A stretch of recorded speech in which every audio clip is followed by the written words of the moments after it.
All right, now let's move on to our fantasy outlooks for these NFC East teams. We're going to start things off with the Dallas Cowboys. We're going to try and shift everything over back to the wide receiver position, back to you, AJ.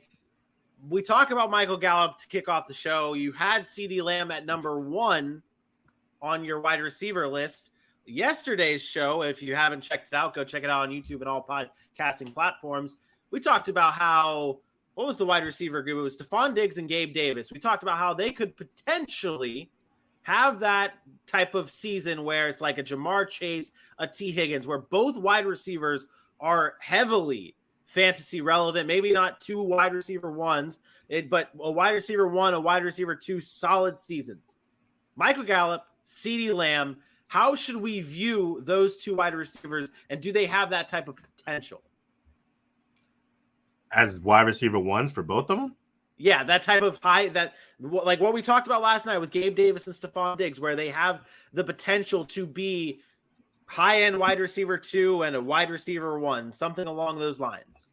So I think CeeDee Lamb has absolute potential to be a wide receiver 1, and I think you're getting high-end wide receiver 2 from Michael Gallup if he comes back in that early time frame I discussed, and if he stays healthy for the rest of the season. Let's not forget, he missed the first half of the season before coming back and being serviceable and then going out in week 17. The fact that they're talking about week 3 or 4 after an ACL tear in week 17 is actually fantastic, and props to him if he can make it happen. So I think he has wide receiver 2 potential. He can do a lot of things. But CeeDee Lamb, I've been on him since he was drafted. I thought last year he would take over the number 1 spot. And, you look at the stats and you look at the way the season went, you could argue that. But the biggest part of this entirety is that Dallas just throws the ball so much. And I know we're not talking Dak yet, but when you look at it, this man threw the ball over 35 times, 14 times last season. He threw the ball over 50 times twice, over 40 times 3 times. Like, they are throwing the ball heavily in Dallas. And with that amount of target share going around, whether it's to CeeDee, whether it's to Michael Gallup, whether it's to Noah Brown and Jalen Tolbert and James Washington and Zeke Elliott and Tony Pollard, there are targets to go around. CeeDee Lamb was given the keys. They got rid of Amari Cooper. They did pay Gallup to help him out, but CeeDee Lamb is expected to step up and be the number 1 receiver, and I think he has the potential to do so in Dallas and in fantasy. And Michael Gallup is always going to be a guy who, when he's on the field, you feel like you can trust and you feel like you're going to get good production out of week in and week out. So being on a high-powered offense like that, and probably one of the best teams, if not the best team in the NFC East, you can look for some great fantasy production from both of those guys. Dak Prescott, the past 2 full seasons, has thrown 596 times. 596 attempts, both in 2021 and 2019. It kind of actually ties into my question to Aaron, and really it ties into what AJ just said. Talk about how much Dallas is throwing. Dallas has something now that I don't remember the last time they had this good of a I don't remember the last time they had this good of a defense. And I know we don't talk too much about DSTs in fantasy football, but we're not going to talk about DSTs in fantasy football. To you, Aaron, how does having a good defense, though, impact the offensive production from a Dak Prescott and even to a CeeDee Lamb or a Michael Gallup? It doesn't.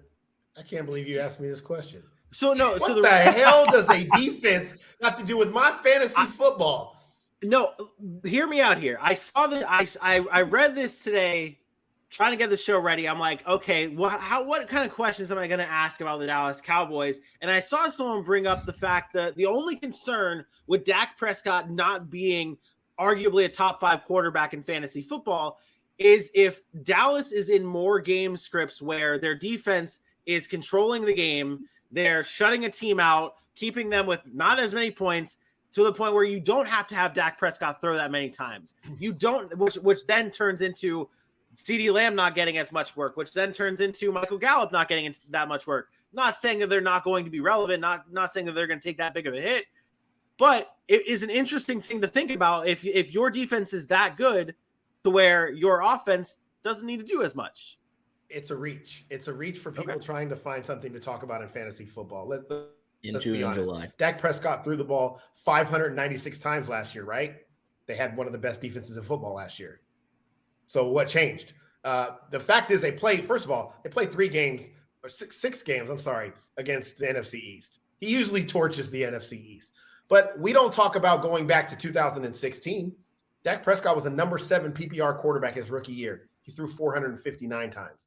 The very next year, his number 10 quarterback, he threw 490. So this is not a guy that's always had this high volume. Dak Prescott has always been efficient in their offense. So the Cowboys are going to score points because that way that offense is built, they are going to put up numbers. Their defense just happens to be good. The fantasy impact has none on Dak Prescott. He's throwing the ball more now than he was running it before. But the touchdowns, the yardage, it's still going to be there. That offense is just the way it's run. It's too good of an offense not to put up fantasy numbers. Does that equate to wins? No, not always, as we've seen, but they will put up fantasy numbers. Dak Prescott is a lock to be a top 10 quarterback.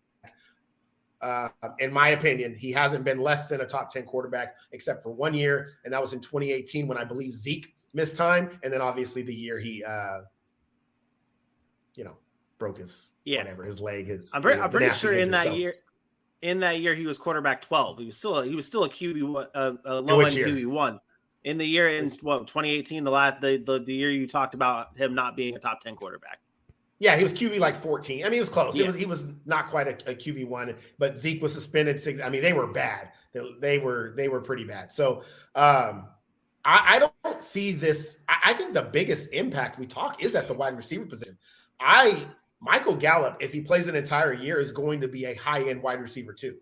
If you remember, Michael Gallup had the year when Amari Cooper got traded there, they had 3 guys with almost 1,000 yards. Like he had 1,100 yards, 6 touchdowns. Like there is room for that wide receiver 2 in Dallas. If there is a sustainable wide receiver 2 there to be a high-end valuable fantasy asset.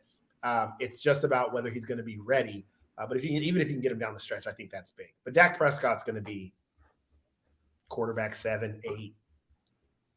Could be higher. He could be higher. They're talking about running him more this year. I don't buy it, but I do buy the stuff of him saying he feels like he's in the best shape of his career. A year now removed from his leg. He's been working out like crazy. His body, I know Dylan always laughs at me for saying this, but his body looks good. You know what I mean? It's not like he's looking slow or anything. Nice. So he might get back to the running for touchdowns near the red zone, which his first 2 or 3 years, he had 6 each of those years, which we talk about in fantasy is so big. Let's talk about Michael. We talk about Michael Gallup. He is going right now as the wide receiver 50. And too late.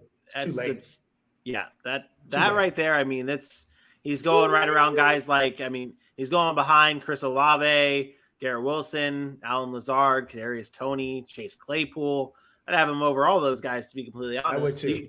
Do you think the fear is he one of those players? We talked about it on these shows before, where as we get closer to real draft season and you start getting the reports from training camp and how his health is doing, he's going to be one of those players that you see climb right back up draft boards. How high do you think he ends up climbing up, though, at draft time, if he still progresses and is looking to be on track to come back within the first 3 weeks of the regular season?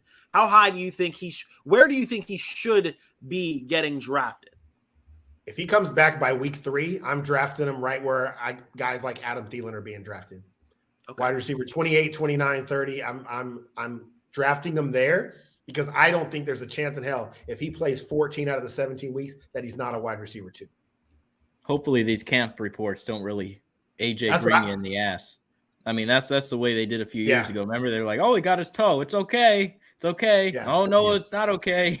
Yeah. That's honestly though. That's where just kind of being diligent and doing your research on players. AJ Green had a little bit of turmoil, right, with the organization. He wasn't happy. Michael Gallup's there. They paid him. Like, he's there. He's playing for him. He wants to get back on the field. And you hope that he doesn't turn into a guy like Michael Thomas, which I don't think he will. But, from what I know about Michael Gallup, not that I follow him or anything, but, I do follow his social media. How's his body? You mean to tell me you don't follow Michael Gallup like Dylan follows Jesse Bates? No. I mean, I could tell you what he posts on his Instagram and how he works out and how he's a different type of breed and all that stuff, but that don't mean nothing. Built different. Work out on he built different. He doesn't work out. Michael Gallup, I know, is all about football, at least what he posts to the public. Like everything he posts is about football. He loves the sport. So I think he will be a guy that wants to get back on the field. And he's said it a number of times. Week 3, give me him at wide receiver 28, 29, 30-ish. All right. Can he run a 4.5? No way he goes to wide receiver 50. I will take him in every draft way before that.